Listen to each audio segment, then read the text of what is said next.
हालत बहुत खराब है, नफरत फैलाई जा रही है।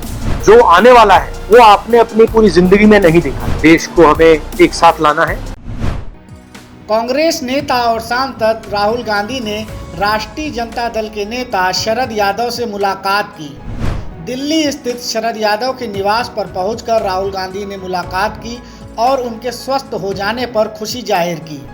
बता दें कि हाल ही में शरद यादव लालू यादव की पार्टी राष्ट्रीय जनता दल में शामिल हुए हैं। वो काफ़ी लंबे समय से बीमार चल रहे थे।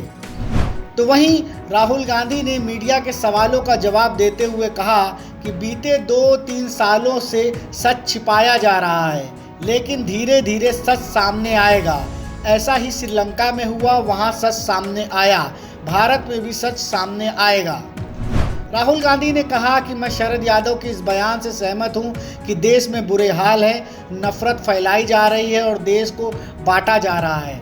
हमें देश को एकजुट करना है और भाईचारे के रास्ते पर चलना है, जो कि देश के इतिहास का एक हिस्सा है। आज जो यादव जी ने कहा उससे मैं सहमत हूँ कि देश की हालत बहुत ख़राब है, नफरत फैलाई जा रही है और देश को बांटा जा रहा है। और ये हम सबके सामने ये लड़ाई है। देश को हमें एक साथ लाना है। एक बार फिर भाईचारा जो हमारा इतिहास है, हमारी हिस्ट्री है, उस पथ पर फिर से चल रहा है। श्रीलंका की तरह भारत का भी सच जल्द सामने आने का दावा करते हुए राहुल गांधी ने आगे कहा कि आप भारत की आर्थिक स्थिति और नौकरी की स्थिति की कल्पना नहीं कर सकते। आपने अपने जीवन में कभी नहीं देखा होगा ये क्या हो रहा है। इस देश के रोजगार ढांचे की रीढ़ की हड्डी टूट चुकी है। लघु और मध्यम व्यवसाय, छोटे दुकानदार, अनौपचारिक क्षेत्र हमारी रीढ़ हैं। उन्होंने कहा कि पिछले 2-3 सालों से देश में मीडिया, संस्थान, भाजपा नेता और आरएसएस सच छुपा रहे हैं, लेकिन धीरे धीरे सामने आएगा। आप हिंदुस्तान की जो आर्थिक सिचुएशन है, रोजगार की सिचुएशन है, उसको आप अभी इमेजिन ही नहीं कर सकते हो। जो आने वाला है वो आपने अपनी पूरी जिंदगी में नहीं देखा है, क्योंकि इस देश का जो रोजगार का स्ट्रक्चर है, जो रीढ़ की हड्डी है, वो टूट गई है। जो स्मॉल एंड मीडियम बिजनेस हैं, छोटे दुकान चलाते हैं, इनफॉर्मल सेक्टर जो था, ये हमारी रीढ़ की हड्डी है। कांग्रेस नेता राहुल गांधी ने आगे कहा कि अर्थशास्त्री और नौकरशाह दूसरे देशों को देखकर अपनी योजनाएं बनाते हैं।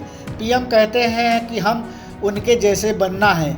ऐसा नहीं किया जा सकता। सबसे पहले हमें यह महसूस करना होगा कि हम कौन हैं और यहाँ क्या हो रहा है। उन्होंने कमर तोड़ दी है। अगले 3-4 साल में भयानक परिणाम आएंगे। बड़े बड़े इकोनॉमिस्ट सोचते हैं, ब्यूरोक्रेट सोचते हैं कि इसका कोई मतलब ही नहीं। वो दूसरे देशों को देखकर अपना प्लान बनाते हैं। जैसे प्रधानमंत्री के माइंड में है कि भैया देखो साउथ कोरिया ने क्या किया, हमें भी करना चाहिए। वो बाहर देखते हैं और फिर कहते हैं हाँ हमें वैसे बनना है। उस प्रकार से काम नहीं हो सकता। हमें सबसे पहले ये पहचानना है कि हम हैं क्या और यहां क्या चलता है। तो ये रीढ़ की हड्डी जो इन्होंने तोड़ी है, इसका रिजल्ट अगले 2-3-4 साल में आएगा और भयंकर रिजल्ट आएगा। Bureau report, LP news.